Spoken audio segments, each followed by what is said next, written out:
सुनने को मिलेगा। ये एक दादी बुआ नानी के जमाने की कहानी बन के रह जाएंगी कि कभी कथा हुआ करती थी, कभी भागवत हुआ करती थी। अभी तो कलयुग इतना छोटा सा बच्चा है, उसने इतना आतंक मचा रखा है, तो आगे चलकर तो पता नहीं वो क्या करेगा।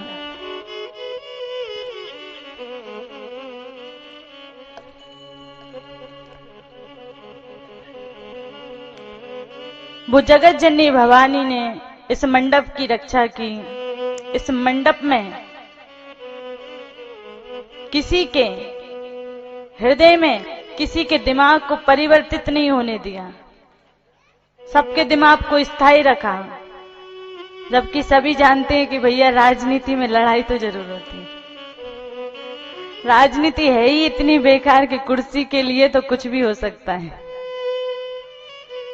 परंतु फिर वो प्रभु ने कृपा की कि हम सबको स्थायी रूप से कथा सुनने का सौभाग्य प्राप्त किया। देखो, जैसे अभी बोला कि ये हमने सुमित भैया से कहा कि आप आरती करेंगे, तो पीछे से जो अनाउंसमेंट कर रहे थे वो बोल रहे थे कि माता की आज्ञा सर्वोपरि है, आपको माननी पड़ेगी, माता जो भी कहें उसे करना चाहिए। ये सत्य है। माता पिता, स्वयं के माता पिता भी अगर कोई आज्ञा दें तो हम जैसी स्थिति में हैं, जो स्थिति में हैं, उसी स्थिति में हमें कार्य करना चाहिए, काम करना चाहिए। जैसे महाराज जी ने आपको सुनाया था कि एक माँ अपने बच्चे को सूखे में सुलाती और स्वयं गीले में सो जाती है, और वही बच्चा जब माँ ने 4 बार 5 बार पानी मांगा तो वो झुंझलाने लगा, गुस्सा करने लगा। तो माँ का हृदय देखिए, जैसे माँ का हृदय होता है वैसे ही संतों का हृदय होता है।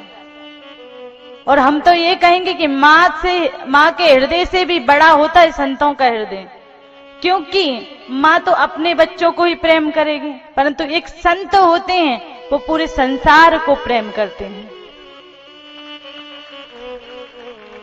उनका कोई पराया नहीं होता, कोई भी पराया नहीं, वो सबको अपनी संतान की समान मानती हैं।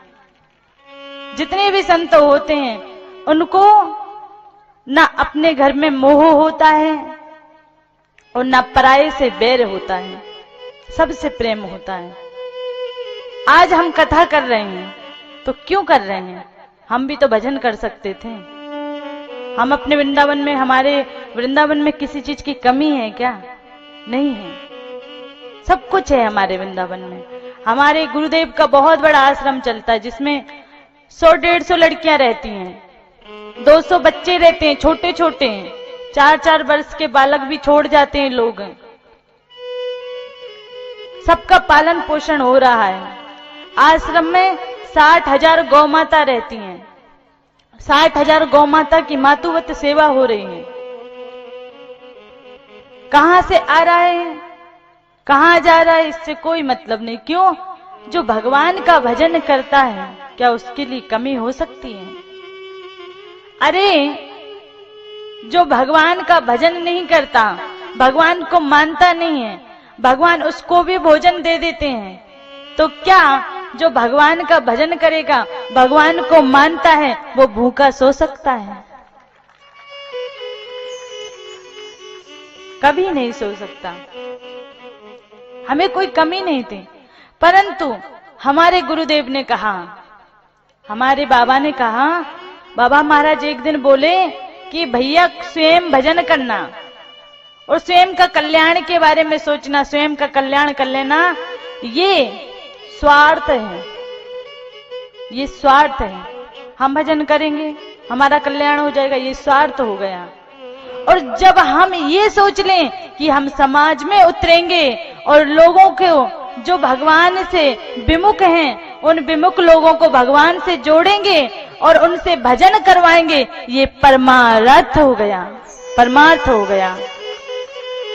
इस परमार्थ के लिए भी हम उस आश्रम को, जहां बड़े आराम से रहते थे, बढ़िया ठाकुर जी की सुंदर सुंदर दर्शनों की लीला किया करते थे, उस भूमि की दर्शन किया करते थे, जहां ब्रह्मा विष्णु महेश भी उस ब्रज धाम में आने से तरसते हैं, उस वृंदावन को छोड़कर, उस धाम को छोड़कर आज हम आप लोगों के बीच में बैठे केवल मात्र अपने गुरुदेव के उपदेशों से।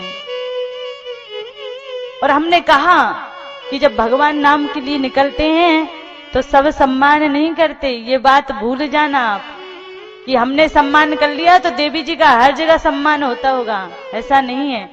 कितनी जगह तो भैया बोलते हैं जाकर कि भैया तुम कथा करवा लो, तो क्या बोलते हैं वो लोग, हमें कथा मथा से कोई मतलब नहीं महाराज जी, वैसे भी हमारी खेती चल रही, हमें कहां समय है कथा के लिए।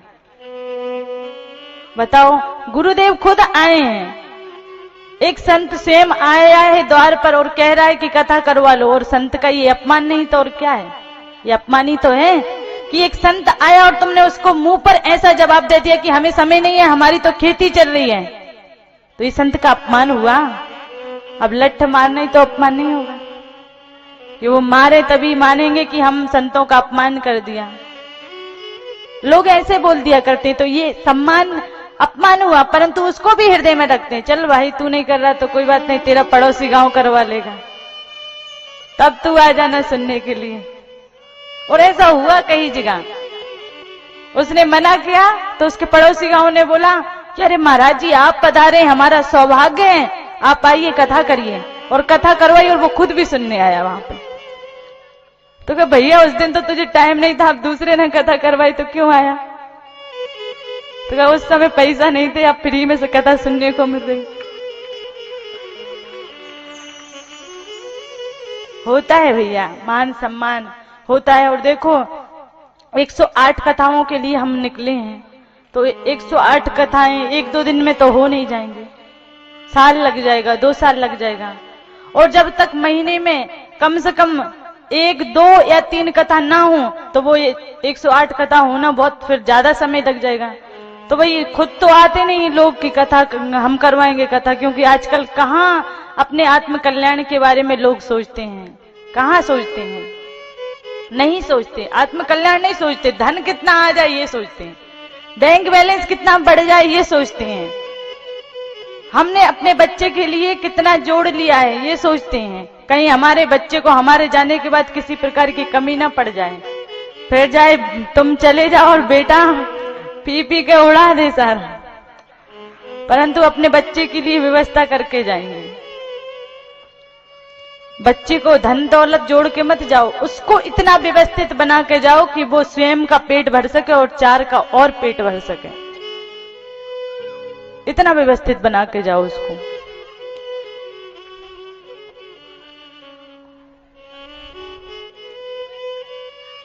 और ठाकुर जी की कृपा है, क्योंकि वो महामाया त्रिपुरा सुंदरी करने वाली हो तो भैया फिर कोई और की क्या आवश्यकता है, कोई करे चाहे ना करे, वो महामाया कहीं ना कहीं व्यवस्था कर ही देती है।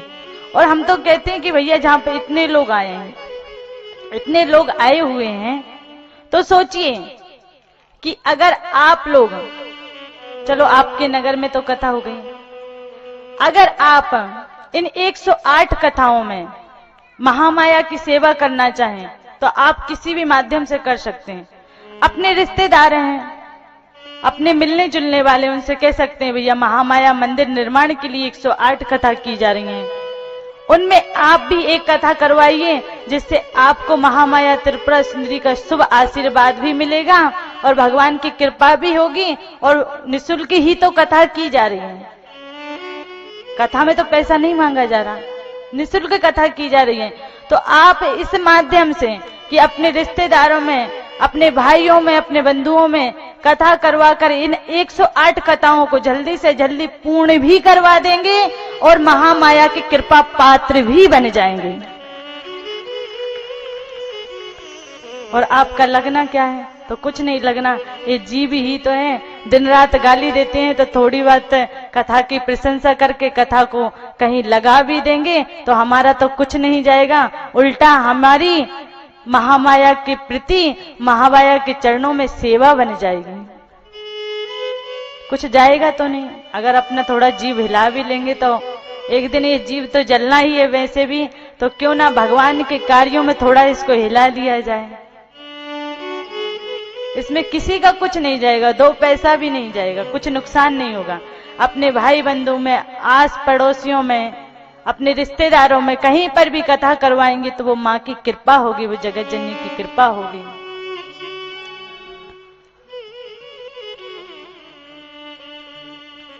गुरुजनों की आज्ञा माननी चाहिए, क्योंकि गुरुजन जो कहते हैं वो आपके अच्छे के लिए ही कहते हैं। गुरु कहे अगर कि तुम गड्ढे में गिर जाओ तो बिल्कुल ये सोचकर गिर जाना कि हमारा नुकसान नहीं हो सकता, गुरुदेव ने कुछ ना कुछ फायदे के लिए ही कहा होगा।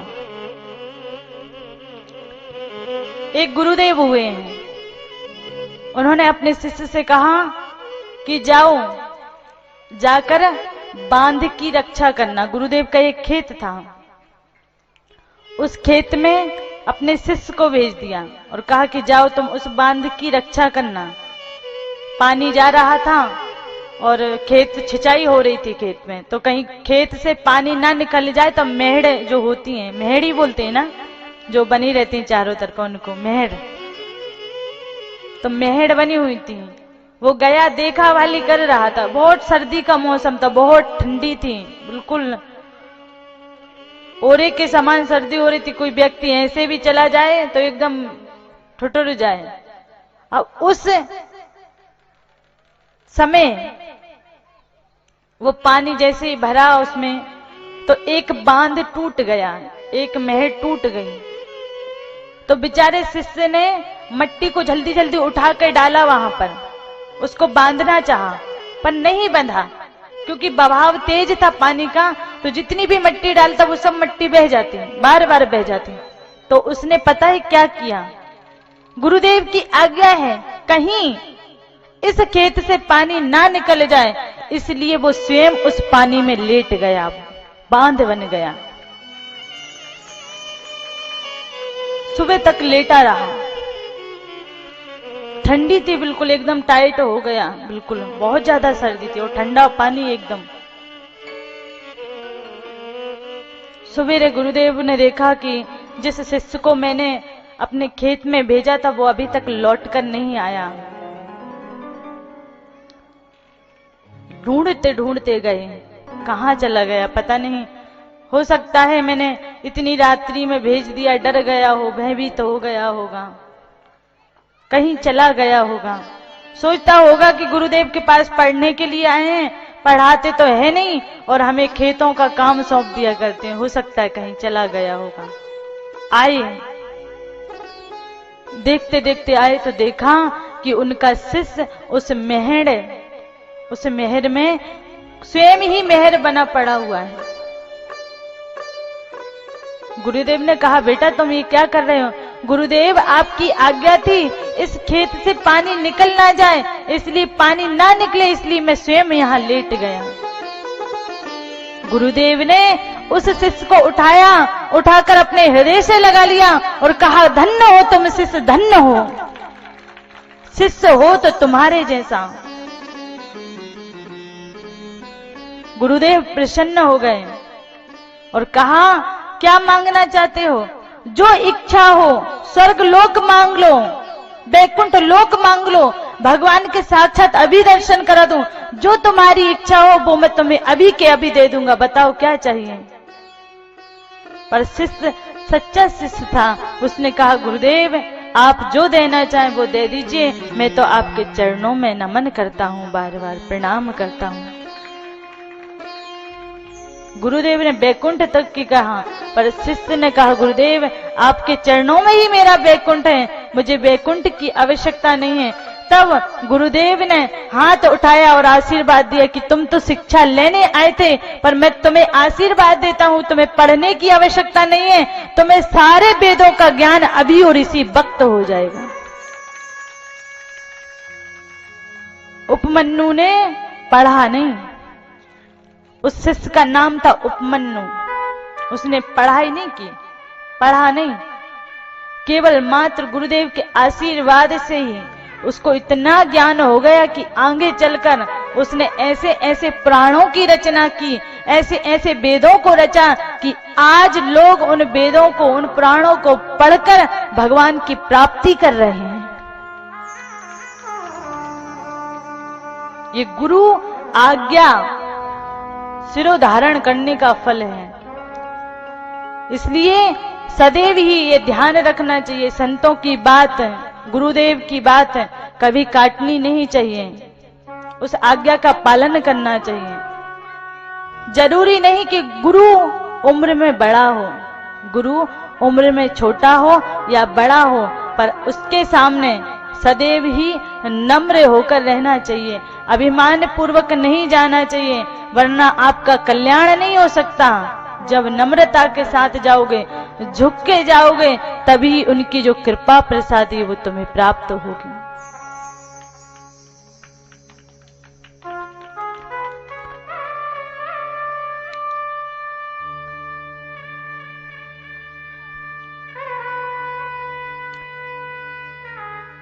मान सम्मान इज्जत इस सबको छोड़ दो, भूल जाओ, भगवान की शरण में जाओ। अरे साधारण लोग क्या मान सम्मान करेंगे, क्या इज्जत करेंगे। एक बार अगर भगवान ने आपको स्वीकार कर लिया, अपने चरणों में लगा लिया, तो एक नगर की कौन कहे, सारा का सारा संसार आपको प्यार करेगा, सारा का सारा संसार आपका सम्मान करेगा। आज मीराबाई जी का नाम चल रहा है, क्यों? वो उस समय की प्रधानमंत्री तो थी नहीं। क्यों चल रहा है? क्योंकि वो एक भक्त थी, और जिन मीराबाई को भगवान ने स्वीकार कर लिया, उन मीराबाई तो वो कब की चली गई, परंतु आज भी उनका नाम चल रहा है। काम ऐसा करो कि नाम युगों युग तक चले, हम जीवित रहें तब तक नहीं, हमारे जाने के बाद भी हमारा नाम चलता रहे। आज सूरदास जी महाराज का नाम क्यों चल रहा है, कबीरदास जी महाराज का नाम क्यों चल रहा है, गोस्वामी तुलसीदास जी महाराज का नाम क्यों चल रहा है? क्योंकि इन सबको भगवान ने स्वीकार किया, और इनने ऐसा पद प्राप्त किया कि उस पद को कोई मिटा ही नहीं सकता, कोई नहीं मिटा सकता। वो पद प्राप्त करो, साधारण पद तो बहुत मिल जाएंगे, इन साधारण पदों से कितनी गरिमा होगी। 4 लोग जानेंगे, 10 लोग जानेंगे, पर एक बार भगवान के चरणों वाला पद प्राप्त कर लिया तो सारा संसार तुम्हें जानेगा, सारा संसार।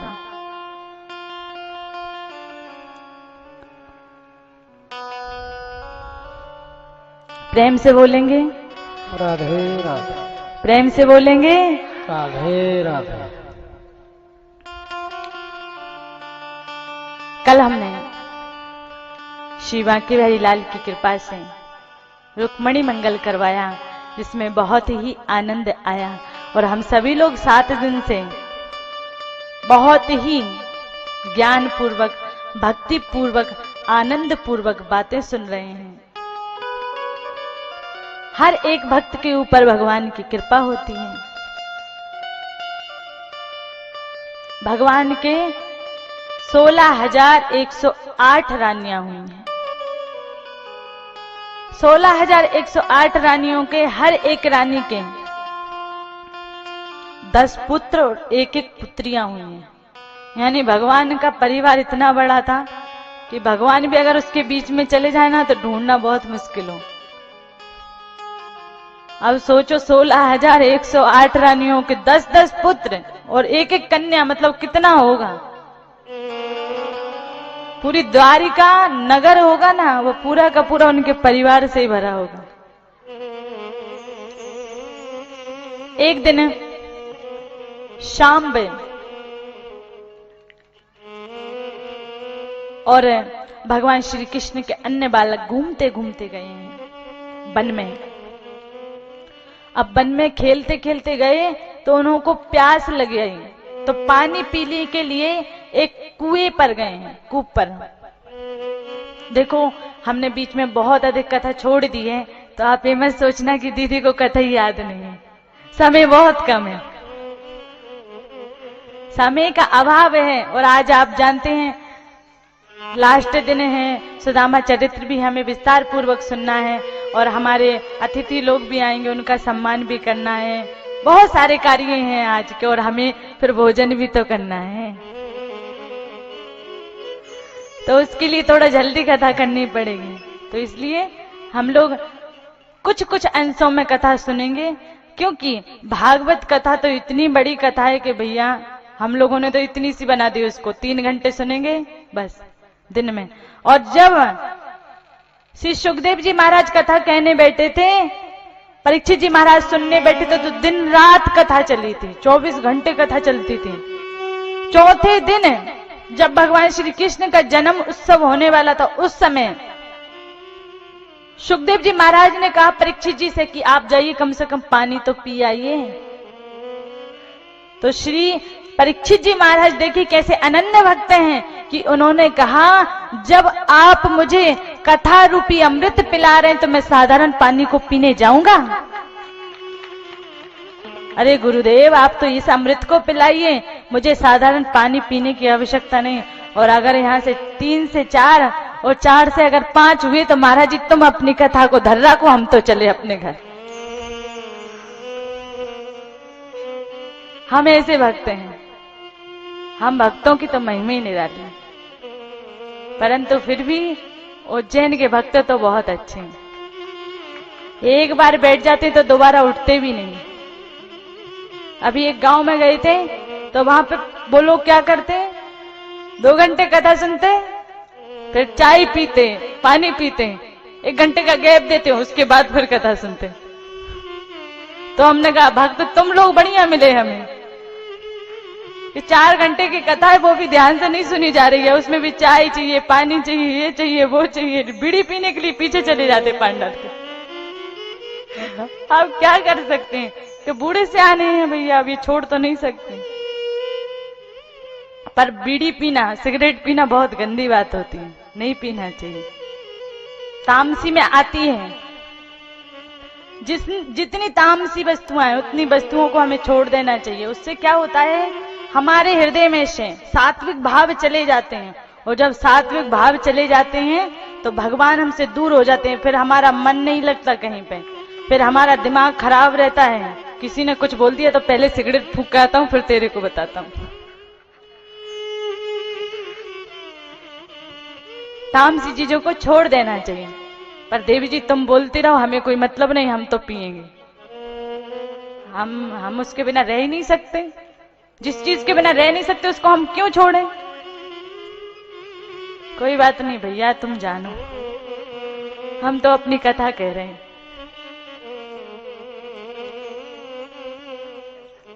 बालक खेलने के लिए गए, प्यास लगी आई तो कूप में गए पानी पीने के लिए। तो वहां कूप में, उस कुएं में पानी नहीं था, अपितु उसमें एक गिरगिट पड़ा हुआ था।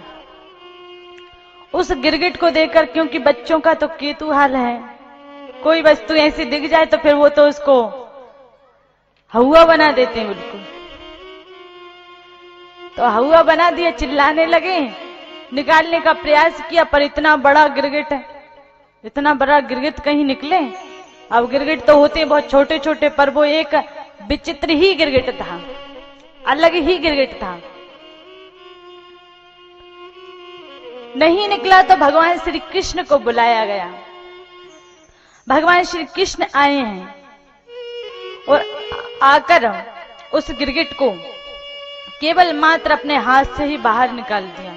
भगवान के हाथ का स्पर्श होते ही वो गिरगिट एक राजा के रूप में प्रकट हो गया। अब वो गिरगिट राजा बने। तो भगवान ने पूछा, क्योंकि भगवान तो सब कुछ जानने वाले हैं, सब कुछ जानते हैं वो, परंतु फिर भी पूछ रहे हैं अनजान की तरह। क्यों? अपने पुत्रों को शिक्षा देना चाहते हैं। पूछने लगे, तुम कौन हो, क्या कारण है जिसके कारण तुम ऐसे हुए? तो उसने कहा कि मैं निग राजा हूं, मैं एक राजा हूं। तो क्या कारण था जिसके कारण तुम्हें गिरगिट बनना पड़ा? कहा, महाराज मैंने इतनी गौ का दान किया, इतनी गौ माता का दान किया कि धूल के कण गिने जा सकते हैं, धूल के कण गिने जा सकते हैं, परंतु मेरी गोदान को नहीं गिना जा सकता। आसमान के तारे गिना जा सकता है, जो कि असंभव है, कोई भी आसमान के तारों को नहीं गिन सकता, परंतु मेरी गोदान को नहीं गिन सकता। अच्छा, तो भैया इतनी गोदान करने वाला, लोग तो कहते एक गौ माता का दान करने से संसार सागर से पार हो जाते हैं, वैकुंठ धाम जाते हैं। तो फिर ये बताओ कि तुमने इतनी गौ का दान किया, तुम्हारा कल्याण क्यों नहीं हुआ? क्या कारण था? तो कहा एक ही कारण था महाराज, दान तो किया परंतु स्वार्थ के साथ दान किया। दान किया पर स्वार्थ था कि हमारा कल्याण हो जाएगा, हमें वैकुंठ मिलेगा। स्वार्थ के साथ अगर दान किया जाता है तो वो दान थोड़ा सा कम फल प्रदान करता है। फल तो देता है पर थोड़ा कम फल प्रदान करता है। और एक बार मेरे से अपराध बन गया था। कैसा अपराध? कौन सा अपराध? तो कहा एक बार मैंने दान किया एक ब्राह्मण देवता को, तो वो ही गौ माता मैं पहले दान कर चुका था। वो गौ माता को दान पहले कर दिया था, परंतु गलती से वो गौ माता मेरी गौ माताओं में मिल गई, वापस आ गई। मैंने उसको उठाकर दूसरे ब्राह्मण को दान कर दिया। अब उन दोनों ब्राह्मणों में झगड़ा हो गया। उन दोनों ब्राह्मणों में जब झगड़ा हुआ तो वो झगड़ते झगड़ते मेरे पास आए। मैंने पहले वाले ब्राह्मण से कहा कि महाराज आप इस गौ के बदले 1 लाख गौ माता ले लो, पर इस गौ को छोड़ दो। तो पहले वाले ब्राह्मण ने कहा कि महाराज एक तो मैं किसी से दान लेता नहीं, और अगर ले लिया है मैंने तो मुझे तो अपनी गौ माता चाहिए, दूसरे की गौ माता नहीं चाहिए।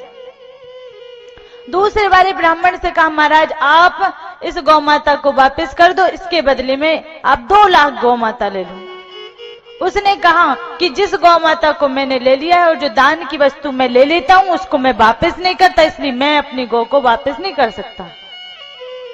अब दोनों में झगड़ा चलता रहा, उसका कोई निदान ही नहीं मिला। दोनों ब्राह्मण देवता वापस लौट गए। इसी बीच राजा निग की मृत्यु हो गई।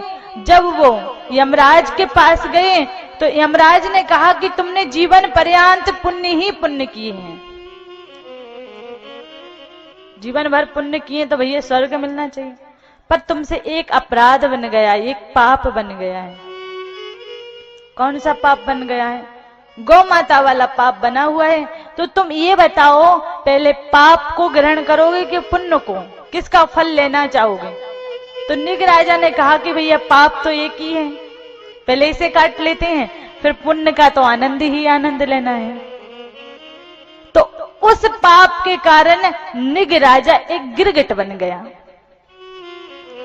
पर आज निग राजा कह रहा है कि भगवान हे नाथ, गिरगिट बना हुआ पड़ा हुआ था, बड़े कष्ट में था, बड़े दुख में था, हे प्रभु आपने कृपा की और आपने मेरा उद्धार किया, आपके चरणों में बार बार प्रणाम। निग राजा तो भगवान को प्रणाम करके चला गया। इधर भगवान ने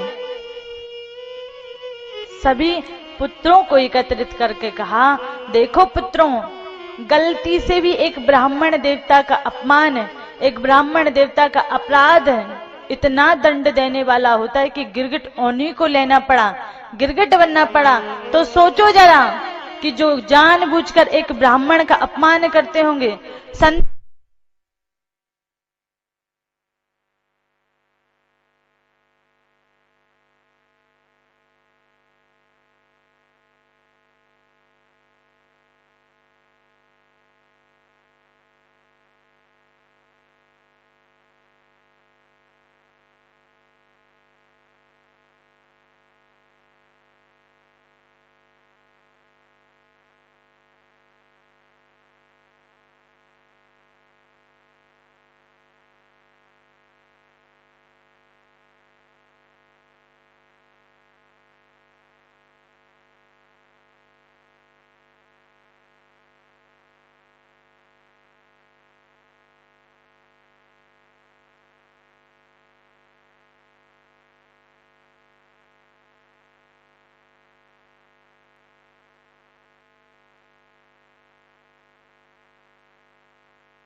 श्री राधे। हरिओम हरिओम। श्री राधे। श्री राधे। जान आ गई, कथा की जान आ गई। कथा की जान लाइट है, इसके बिना कुछ नहीं होता। प्रेम से बोलेंगे, प्रेम से बोलेंगे। राधे राधे। वो भैया लोग बैठे पांडल से बाहर, सच में पांडल से बाहर बैठना ही नहीं चाहिए, क्योंकि जो रस पांडल के अंदर बरस रहा है ना, वो बाहर तक जाता ही नहीं है। इसलिए पांडल से बाहर नहीं बैठना चाहिए, पांडल के अंदर बैठना चाहिए। अगर सच में श्रीमद् भागवत महापुराण का रस प्राप्त करना है तो पांडल के अंदर बैठना चाहिए। अपन राधे राधे बोलते रहे, कथा करते रहे, उन्हें कोई मतलब ही नहीं रहता जो पांडल से बाहर रहते हैं। कुछ भी बोलो ना, हाथ उठाते हैं ना जयकारा लगाते, कुछ नहीं करते। मतलब 7 दिन हो गए हमें सिखाते सिखाते, हमें लगता है किसी आधों पे असर पड़ा है, आधों पे तो पड़ा ही नहीं। दोनों हाथ उठाएंगे। बोली बांके बिहारी लाल की जय हो। राधा रानी सरकार की जय हो। महामाया त्रिपुरा सुंदरी की जय हो।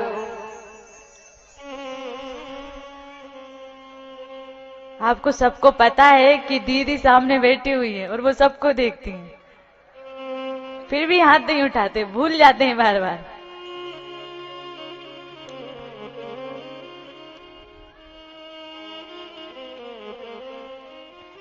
कथा अच्छी लगी? कितने लोगों को अच्छी लगी? ताली बजाकर समर्थन करेंगे। बहुत सुंदर। और हमें भी आप लोग बहुत अच्छे लगे, इसलिए हम लोग भी मंच से आप लोगों का सम्मान करेंगे।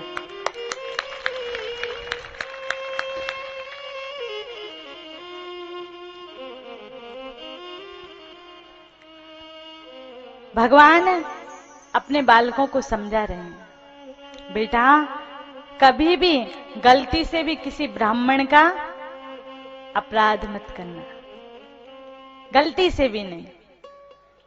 क्योंकि कहते कि एक साधारण विष होता है ना, वो विष हम अगर पान करेंगे तो केवल हमको मारेगा, हमारे परिवार को नहीं मारेगा। सत्य है ना? जो पिएगा वो ही मरेगा। मगर ब्राह्मण देवता का अपराध एक ऐसा विष है कि तुम्हें तो मारेगा मारेगा, तुम्हारे कुल का सर्वनाश कर देगा। ब्राह्मण देवता का ऐसा अपराध है।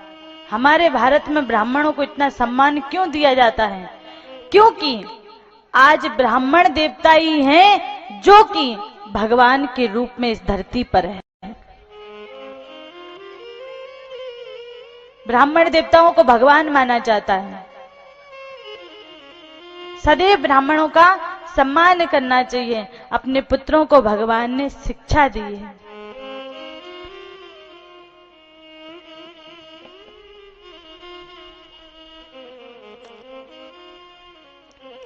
भगवान अपनी सारी पत्नियों के साथ निवास करते हैं। एक बार ग्रहण पड़ा है, उस ग्रहण में सब ब्रजवासी आए हैं और रुक्मणी आदि से भगवान श्री राधा रानी की सदैव ही प्रशंसा करते रहते थे। तो राधा रानी पधारी हैं, ठाकुर जी ने सबको राधा रानी से मिलवाया। सारी 16,108 रानियों को राधा रानी से मिलवाया, गोपियों से मिलवाया है। और रुक्मणी आदि ने विनती की है कि जो महाराज ब्रज में हुआ था वही महाराज यहाँ पर भी करिए। श्री राधा रानी ने महाराज किया है। तो आइए एक छोटा सा भजन, उसके पश्चात आगे भी बताऊंगी।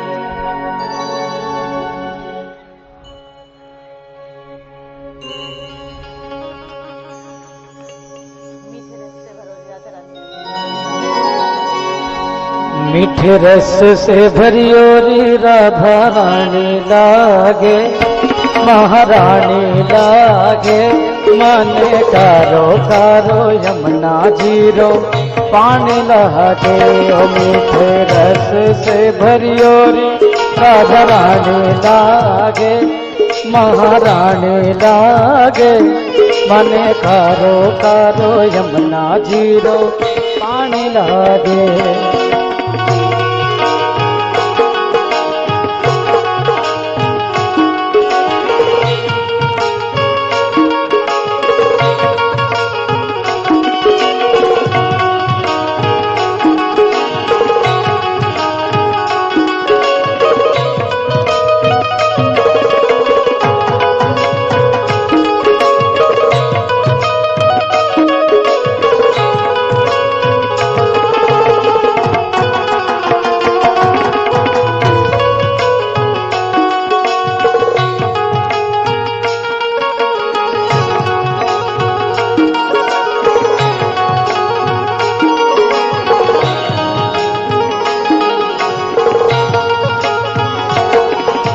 यमुना मैया कारी कारी राधा गोरी गोरी यमुना मैया कारी कारी राधा गोरी गोरी वृंदावन में धूम मचावे बरसाना की चोरी वृंदावन में धूम मचावे बरसाने की चोरी ब्रज धाम जी राधा की रजधानी लागे रजधानी लागे माने कारो कारो यमुना जी को पानी लागे ओ मीठे रस से भरियोरी राधा रानी लागे ओ महारानी लागे माने कारो कारो यमुना जी रो पानी लागे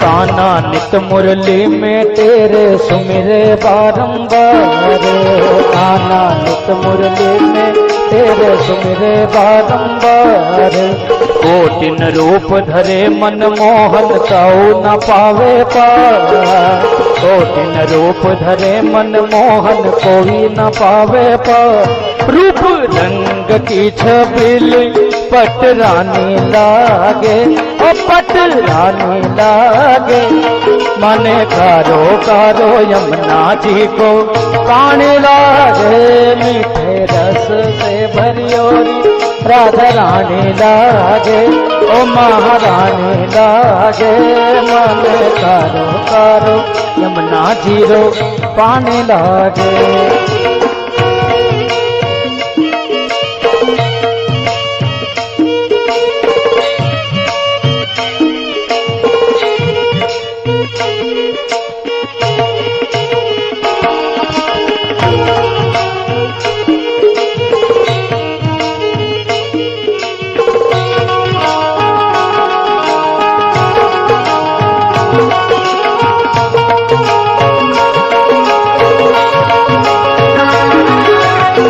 भावे मन माखन मिश्री अब ना कोई मिठाई ना भावे मन माखन मिश्री अब ना कोई मिठाई मारी जीवड़िया ने भावे राधा नाम मलाई मारे जीवड़िया ने भावे राधा नाम मलाई वृष भान की ललितो गुड़ धानी लागे ओ गुड़ धानी लागे माने करो करो यमुना जी को पानी लागे मीठे रस से भरियोरी राधा रानी लागे ओ महारानी लागे मन करो करो यमुना जी रो पानी लागे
राधा राधा नाम रटत है जो नर आठोयाम। राधा राधा नाम रटत है जो नर आठोयाम। जिनकी बाधा दूर करत है राधा जी को नाम। उनकी बाधा दूर करत है राधा जी को नाम। राधा नाम से सफल जिंदगानी लागे और जिंदगानी लागे। माने कारोबार यमुना जीरो पानी लागे। मीठे रस से भरियोरी राधा रानी लागे। महारानी लागे माने कारो यमुना जीरो पानी लागे। माने कारो यमुना जीरो पानी लागे। माने कारो यमुना जीरो पानी लागे।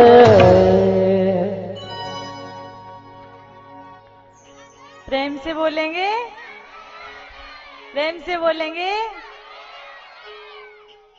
श्री राधा रानी सब ब्रजवासी गण वापिस गए हैं। इधर एक दिन क्या हुआ,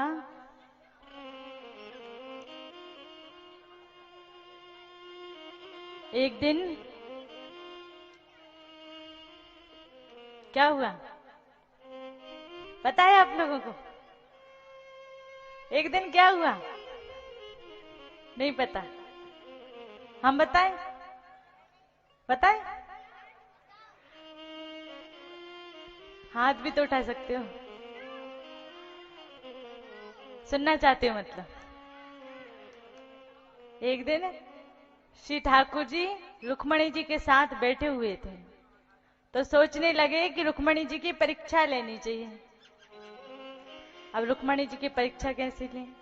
तो कहा, अरे देवी, आपको तो शिशुपाल इतना प्रेम करता था, और शिशुपाल तो राजा था, और आपने राजा के साथ विवाह क्यों नहीं किया? हम जैसे सेवक के साथ, ग्वाला के साथ क्यों विवाह कर लिया? अरे हम तो कहीं के राजा भी नहीं हैं, हम तो ग्वाला हैं। और फिर संबंध बराबर वालों में होता है। हम कहां और आप कहां? आप तो एक राजकुमारी हो और हम तो ग्वाला हैं एक। हमारी और आपकी बराबरी भी नहीं है, पर कोई चिंता की बात नहीं। अगर आप अभी भी जाना चाहती हैं तो जा सकती हैं, मेरी तरफा से बिल्कुल निश्चिंत रहिए, आप चले जाइए। रुक्मणी जी ने जैसे ये बात सुनी तो पंखा झाल रही थी, हाथ में से पंखा गिर गया। इतनी कमजोर हो गई, इतनी सूख गई, इतनी बात सुनकर कि हाथ के कंगन गिर गए, स्वयं बेहोश होकर गिर गई। भगवान श्री हरि ने रुक्मणी जी को अपनी गोद में उठाया, रे रुक्मणी जी को पानी पिलाया। रुक्मणी जी बेहोश अवस्था में है। ठाकुर जी ने कान में कहा, अरे देवी, हम तो परिहास कर रहे थे, सच में आपका परित्याग नहीं कर रहे, आप तो वापस आ जाइए। रुक्मणी जी वापस आई हैं तो कहा, कन्हैया, अरे श्याम सुंदर, मुझसे कौन सा अपराध हो गया जिसके कारण आप मुझे त्यागना चाहते हैं? तो कहा, श्याम सुंदर ने कहा, नहीं देवी, कोई अपराध नहीं हुआ, कोई गलती नहीं हुई, मैं तो परिहास कर रहा था, तुम मेरे प्रयास को नहीं समझे। तब रुक्मणी जी ने कहा, प्रभु आप सच कहते हैं, आपकी और हमारी बराबरी कैसे हो सकती है?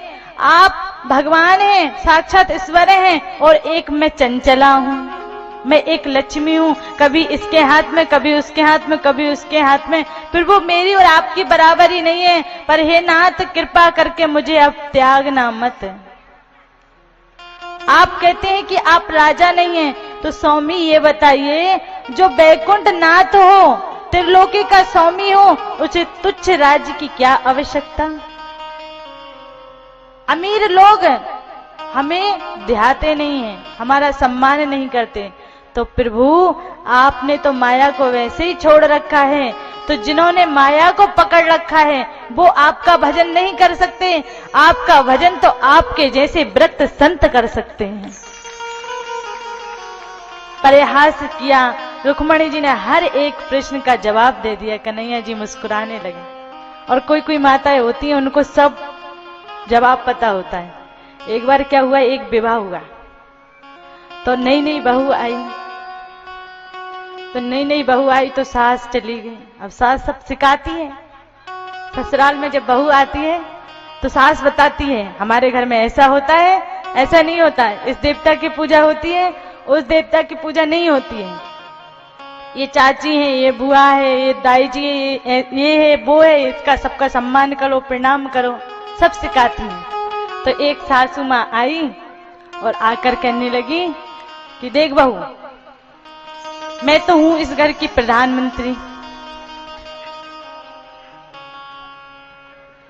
मैं इस घर के प्रधानमंत्री हूं और तेरे पापा यानी तेरे ससुर हैं वो हैं यहाँ के सीएम। अच्छा, और तेरी नंदन है वो यहाँ की नेता है, वो जो कहेगी वही होगा, और तेरे पति हैं वो गृह मंत्री हैं। अब तू बता कि तुझे कौन सा पद चाहिए। तो बहू ने थोड़ी देर सोचा, फिर सोचा सासू माँ एक बात कहूं? बोले हाँ, तुम प्रधानमंत्री हो गए, तुम्हारे पति सीएम हो गए और तुम्हारी पुत्री वो मंत्री हैं, मेरे पति गृह मंत्री हैं, तो मैं तो विपक्ष की नेता बनूंगी, मैं कोई पद नहीं लेती।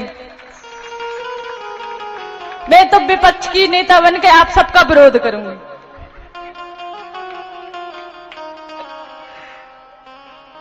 तो बहू होती है, बहू का तो कुछ कहा नहीं जा सकता, वो तो विपक्ष की नेता बनती है।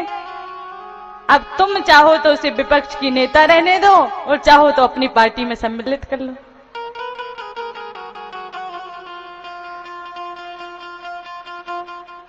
अब हम लोग चलते हैं सुदामा चरित्र की ओर, क्योंकि आज समय बहुत कम है और हमें कथा बहुत सारी सुननी है। सुदामा जी के चरित्र की ओर चलते हैं। भगवान जब उज्जैन पढ़ने आए थे, उज्जैन आए थे, कितने खुश हो जाते ना आप लोग जब भी सुनते भगवान उज्जैन आए थे। भगवान उज्जैन आए थे, मथुरा को छोड़ के उज्जैन आए थे। और महाकाल बाबा की तो ऐसी कृपा देखो, हम नित्य प्रति महाकाल बाबा को यहाँ बैठे बैठे याद किया करते हैं, तो महाकाल बाबा से प्रसादी आई है। आज स्पष्ट कर दिया महाकाल बाबा ने कि हम तुम्हारे साथ हैं। जैसे ही आज पूर्णता की ओर चला, यज्ञ आज पूर्ण होने वाला था, तो महाकाल से भक्त लोग आए थे और उन्होंने ये भेंट भी दी, हमने उनका सम्मान भी किया। केवल उनका सम्मान नहीं था, वो महाकाल बाबा का सम्मान था।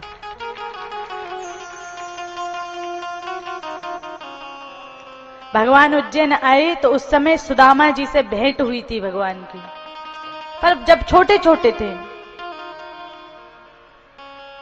गौतमी ने, मतलब जो माता हैं गुरु माता, उन्होंने उनको चना दिए थे।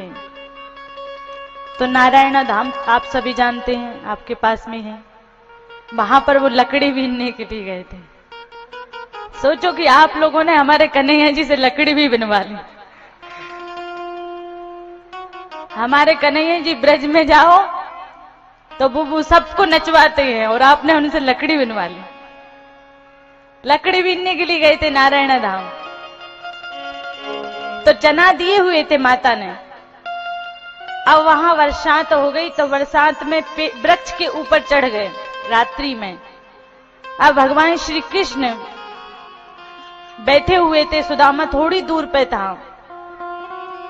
भगवान श्री कृष्ण ने कहा कि भैया, जो माता ने चना दिए हैं उन चना को ध्यान से रखना, हम लोग बाद में खा लेंगे। मगर सुदामा जी को भूख लगी, तो सुदामा जी ने उन चनों को खा लिया।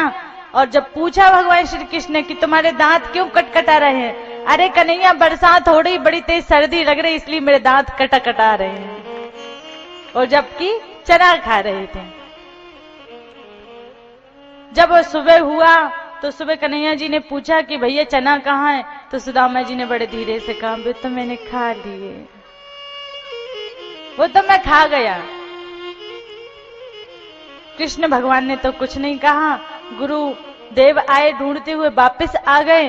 अब सब लोग अपने अपने स्थान पर वापस लौट गए।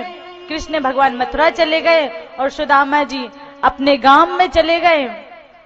कहते हैं कि गुजरात में सुदामा जी का गांव था, शायद पोरबंदर, ऐसा हमने सुना है। गुजरात में है पर सुदामा जी का गांव, तो वहां चले गए। अब इधर भगवान श्री कृष्ण तो द्वारिकाधीश बन गए, मगर सुदामा एक गरीब ब्राह्मण ही रहा। भगवान श्री कृष्ण का भजन करता नित्य प्रति और नित्य प्रति भिक्षावृत्ति से निर्वाह करता। सच्चा ब्राह्मण था। सच्चा ब्राह्मण वही है जो कि भिक्षावृत्ति से अपना जीवन निर्वाह करता।